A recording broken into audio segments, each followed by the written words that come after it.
नमस्कार, मी दीपक पळसुले. रात्रीचे 9 वाजतायत. स्पेशल रिपोर्टमध्ये आपल्या सगळ्यांचं स्वागत. आजच्या दिवसभरातली सगळ्यात मोठी आणि महत्त्वाची बातमी बुलेटिनच्या सुरुवातीला. 2008 सालच्या बहुचर्चित मालेगाव बॉम्बस्फोटाचा निकाल लागला.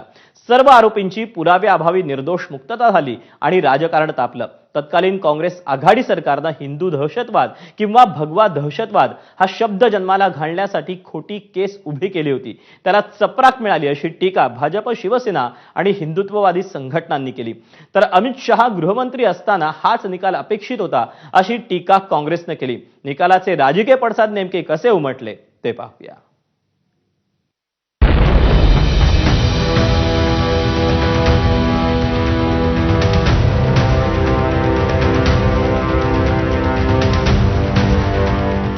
सरकार, चौकशी यंत्रणा, एनआयए यांचे संपूर्ण अपयश है. सबूत नहीं दे पा रहे हमारी पुलिस, तो क्यों इनको पकड़ लिया था? आरडीएक्स चालू कुठून हा प्रश्न अजूनही अनुत्तरित राहिला. 65 किलो आरडीएक्स चालू कुठून? हे खोटे पुरावे असेल तर हे खोटे पुरावे कोणी तयार करण्यात आले होते गेले होते. मालेगांव वालों के 17 साल के सब्र के बाद अगर इस तरह का फैसला आता है तो मालेगांव वालों के लिए दुख की बात है. एनआयएच्या विशेष न्यायालयाने मालेगाव बॉम्बस्फोट खटल्याचा निकाल दिला. पुराव्याअभावी सर्व 7 आरोपींची निर्दोष मुक्तता करण्यात आली. ज्या दुचाकीमुळे साध्वी प्रज्ञासिंग ठाकूर यांना आरोपी बनवलं होतं ती दुचाकी ठाकूर यांच्या मालकीचीच आहे हे सिद्ध करता आलं नाहीये. त्याच दुचाकीचा स्फोट झाला हे सरकारी पक्षाला सिद्ध करता आलेलं नाही. स्फोटाच्या 2 वर्षाआधी सर्व त्याग करून प्रज्ञा ठाकूर साध्वी संन्यासी बनल्या. तपासात अनेक त्रुटी होत्या असं निरीक्षण कोर्टाने मांडलंय. बस मी एवढंच म्हणेन की सत्य बेबस आहे, लाचार नाही आहे. सत्याची जीत झालेली आहे आणि एका इनोसंट व्यक्तीला 17 वर्ष हे भोगावं लागलं, त्यानंतर आज न्याय मिळवला. मला अभिमान आहे आणि झालेलं आहे, सत्यता बाहेर आली. या स्फोटात किंवा कटात एकही आरोपीचा सहभाग होता हे सिद्ध करता आलं नाही असं मत न्यायालयाने दिलंय. तर पूर्णपणे निर्दोष नहीं है. Benefit of doubt given to the accused. Benefit of doubt देके छोड़ा उनको. कुछ क्लियर एक्विटल नहीं है. हम जजमेंट एग्जामिन करेंगे, देन वी विल सी क्या करना है. पण आज ज्या प्रकारे निर्दोष म्हणून सुटका केली त्याला चॅलेंज देणार आहात तुम्ही? We will challenge. State will also challenge. We will request state to challenge. पण त्यामध्ये एटीएस आणि एनआयने जो तपास केला त्यामध्ये कुठल्याही प्रकारे सबळ पुरावे नाहीत, पंचनामांमध्ये त्रुटी आहेत. यही तो हुआ कोर्ट में ना. अगर पुरावे मुकम्मल होते तो सजा हो जाती. दहशतवादाचा कुठलाही धर्म नाही, कुठलाही रंग नाही अशी टिप्पणी न्यायाधीश ए.के. लाहोटींनी केली. ये जो 7 एक्यूज कोर्ट के सामने थे, इनके खिलाफ कोई भी स्ट्रांग एविडेंस जो चेन ऑफ सर्कमस्टेंस है वो प्रोड्यूस करने में प्रूव नहीं कर पाई. जो अभिनव भारत का जो कनेक्शन है, तो कोर्ट ने ये कहा कि अभिनव भारत का जो कनेक्शन प्रोसिक्यूशन ने जोड़ने की कोशिश किया है, तो अभिनव भारत जरूर था, उसके ऑफिस बेरर थे, लेकिन उसमें का कोई फंड यह टेरर एक्टिविटीज के लिए यूज किया है ऐसा कोई प्रोसिक्यूशन प्रूव नहीं कर पाई, ऐसे कोर्ट ने कहा है. या निकालानंतर राज्यातूनच नव्हे तर देशाच्या सर्व स्तरातून प्रतिक्रिया यायला सुरुवात झाली आहे. राजकीय वातावरणही तापलंय. भाजप आणि शिवसेनेने तत्कालीन यूपीए सरकारला आरोपीच्या पिंजरात उभं केलं. काँग्रेसने हिंदू समाजाची माफी मागावी अशी मागणी मुख्यमंत्री फडणवीस यांनी केली आहे. तर भगवा दहशतवाद म्हणणाऱ्यांना करारा जबाब मिळाला अशी प्रतिक्रिया उपमुख्यमंत्री एकनाथ शिंदेंनी दिली आहे. हिंदू दहशतवादाचा, भगव्या दहशतवादाचा जो खोटा नरेटिव्ह सेट करण्याचा प्रयत्न केला होता आणि निवडणुकीमध्ये अल्पसंख्याकांचं लांगुल चालन करण्याकरता हिंदू आतंकवाद आहे, भगवा आतंकवाद आहे अशा प्रकारचा जो प्रचार आणि प्रसार केला होता तो आज किती खोटा होता हे उघड झालेलं आहे. 17 वर्ष एवढा मोठा कालावधी या बेकसूर लोकांना ज्या काही यातना भोगाव्या लागल्या आणि त्यानंतर हा निकाल आज लागला आहे. ठीक आहे, 17 वर्षानंतर का होईना, पण सच्चाईचा विजय झालेला आहे. माजी मुख्यमंत्री पृथ्वीराज चव्हाण यांनी तत्कालीन काँग्रेस यूपीए सरकारची बाजू मांडली.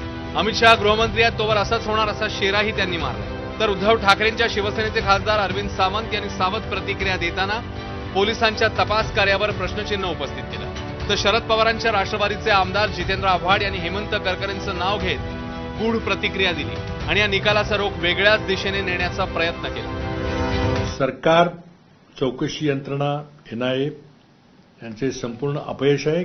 मुद्दाम केलं असं मी म्हणणार नाही, कारण योग्य नसेल, पुरावा त्याला नाहीये.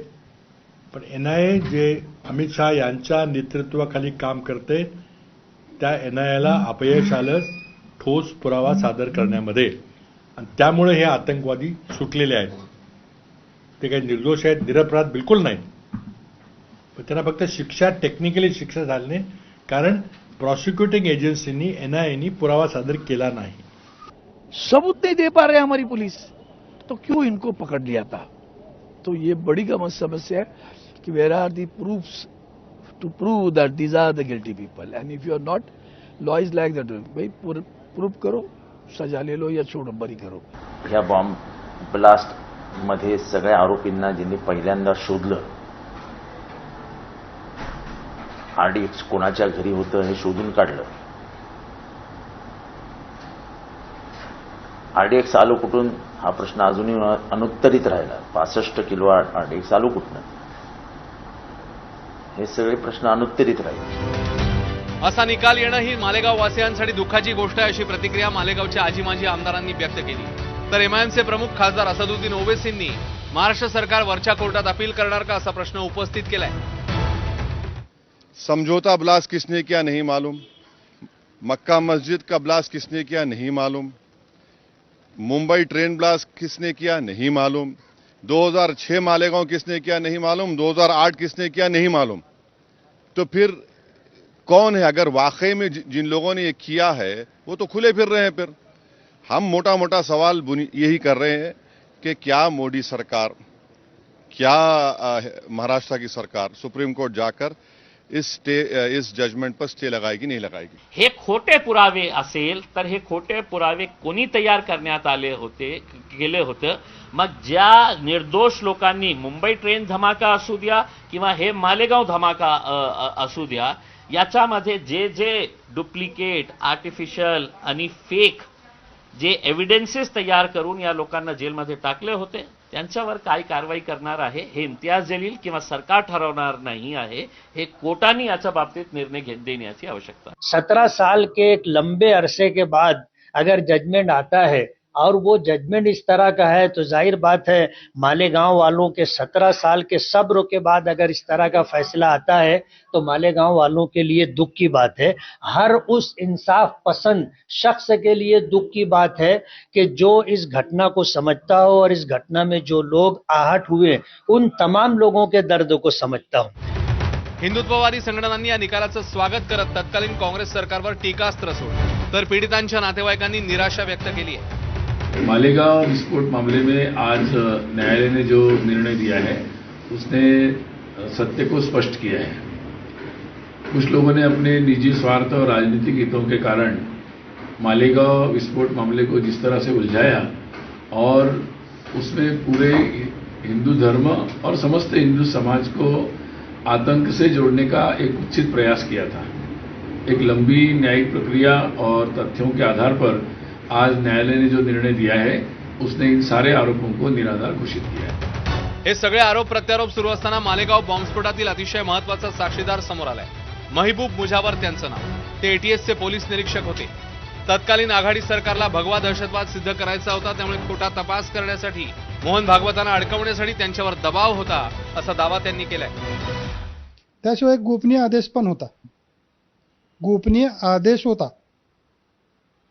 मग ते गोपनीय कसं असतंय, त्या गोपनीयतेची वाच्यता करायची नसते. आता ते फुटलंय, भांडं फुटलंय. तो गोपनीय आदेश म्हणजे आदरणीय मोहन भागवतजींना धरून आणा असं होतं. अटक करून आणा असा नव्हता आदेश. धरून आणा हा शब्द होता. जे काही ATSचे प्रमुख होते त्यावेळेचे आणि परमवीर सिंग होते, त्यांच्या मार्गदर्शनाखाली त्यांनी रोज मला देत असलेल्या सूचनाप्रमाणे मी काम करत होतो आणि रोजच्या रोज त्यांना फीडबॅक देत होतो, जिथून असेल तिथून. मुजावर यांच्या दाव्यामुळे तत्कालीन सरकार आणि पोलीस अधिकाऱ्यांच्या कारभारावर प्रश्नचिन्ह उपस्थित राहिले. राजकारण कोणत्या थराला जातं याचा अंदाजही यामुळे येतोय. असं असलं तरी 7 जुलैच्या लोकल स्फोटांप्रमाणेच 2008चा मालेगाव स्फोट कोणी केला हा प्रश्न अनुत्तरित राहतो. ब्युरो रिपोर्ट, ABP माझा.